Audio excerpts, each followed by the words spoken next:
علی کی بیٹی دربار میں پہنچ چکی تھی. یہ دربار صرف سپاہیوں میں نہیں تھی، غیر ملکی سفیر، دوسرے ملکوں کے وفود لوگ دربار میں بیٹھے ہوئے تھے. دربار سجا ہوا تھا. ان وفود میں، ان غیر ملکی سفیروں میں عیسائی بھی تھے، یہودی بھی تھے، مجوسی بھی تھے. انہوں نے پوچھا یزید یہ کون ہے؟ اس نے کہا محمد کی بیٹی. اس نے کہا تو نے کیا کیا؟ اس نے کہا میں نے نبی کے بیٹے کو قتل کیا. انہوں نے کہا کیوں قتل کیا؟ اس نے کہا اس لیے کہ حسین میرے اختیار کو نہیں مانتا تھا. میں بالکل عین تاریخ پڑھ رہا ہوں. حسین میرے اختیار کو نہیں مانتا تھا. اگر حسین میرے اختیار کو مان لیتا میں کبھی بھی حسین کو قتل نہ کرتا. حسین نے میرا اختیار نہیں مانا، اسے چاہیے تھا وہ میری بیعت کر لیتا. اس نے اختیار کو نہیں مانا، میں نے قتل کروا دیا.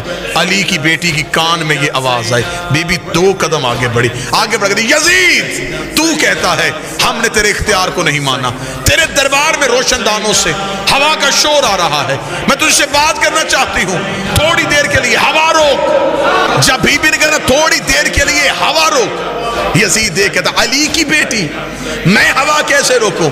بی بی دیکھتی کہاں ہے تیرا اختیار؟ تو کہہ رہا تھا کہ تیرا اختیار ہم نے نہیں مانا، اختیار آزما، روشن دان سے ہوا روک. اس علی کی بیٹی یہ میرے بس میں نہیں. بی بی کہا تیرے دربار میں سپاہی گھوڑوں پہ بیٹھے ہیں، گھوڑے سم اٹھا کے زمین پہ مار رہے ہیں، سموں کا شور آ رہا ہے، تھوڑی دیر کے لیے سم روک. اس علی کی بیٹی میرے بس میں نہیں. جملہ بی بی نے اتنا وزنی کا کھڑے بھی ہو جو جملے کا قد بڑا ہے.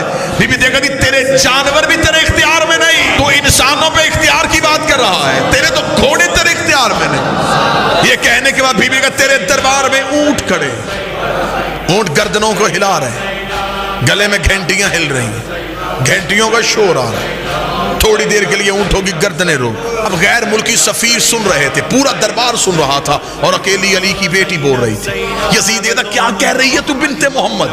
کبھی کہتی ہوا روک، کبھی کہتی سم روک، کبھی کہتی اونٹوں کی گردنیں روک. یہ سب کچھ میں کیسے کروں؟ بی بی 4 قدم آگے بڑھی. دیر کا پھر ہم تجھے اپنا اختیار دکھاتے ہیں. بی کا اسکت خاموش. اتنا کہنا تھا روشن دانوں میں ہوا رک گئی. جس گھوڑے نے سم اٹھایا تھا اس نے زمین پہ رکھا نہیں. جس اونٹ کی گردن ہلی تھی اس کی واپس نہیں آئی. جس انسان کی آنکھ کھلی تھی اس کی بند نہیں ہوئی. جس کا ہاتھ اٹھا تھا اس کا نیچے نہیں آیا. جس کے نتنے سے سانس نکلی تھی دوسرے نتنے سے واپس نہیں آئی.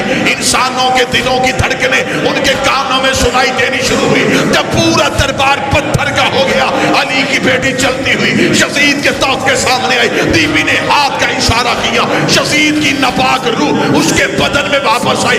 اس نے پورا دربار پتھر کا دیکھا کہ ہر چیز اپنی جگہ پر رک چکی ہے، بھوک کا عالم ہے. یزید کے چہرے پہ موت کی زردی آئی. اس نے تخت پہ بیٹھ کر علی کی بیٹی مجھے معاف کر دے، علی کی بیٹی مجھے موت نہ دینا، علی کی بیٹی مجھے معاف کر دے. بی بی 2 قدم آگے بڑھی.